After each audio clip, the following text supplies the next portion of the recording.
Hello' everyone, গধূলি টাইমত আমাৰ সকলোৰে কিবা খাওঁ খাওঁ লাগি থাকে নহয়নে? সেয়ে ময়ো 2 পেকেট মেগী হাতত তুলি ল'লোঁ। মেগীখিনি বনাবলৈ মই কেঁচা পিঁয়াজ, জলকীয়া, মটৰ আৰু বিলাহী ব্যৱহাৰ কৰিছোঁ।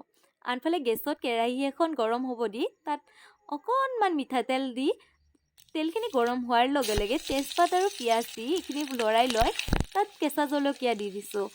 এইখিনি গল্ডেন হোৱালৈকে ভাজি লৈ তাত মই মটৰখিনি এড কৰি দিছোঁ। মটৰখিনি এড কৰি দি তাত অকণমান নিমখ আৰু অকণমান হালধি দি এইখিনি ভালকৈ লৰাই লৈ তাত মই বিলাহীখিনি এড কৰি দিছোঁ। তাৰপিছত এইখিনি অকণমান লৰাই লৈ ঢাকনিৰে 2 মিনিটমানৰ কাৰণে ঢাকি দিছোঁ।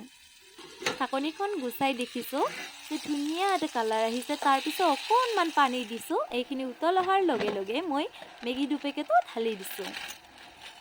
এইখিনি অকণমান লৰাই দিছোঁ। আপোনালোকে নাভাবিব আকৌ মই মেগী বনাবলৈ শিকাবলৈ আহিছোঁ।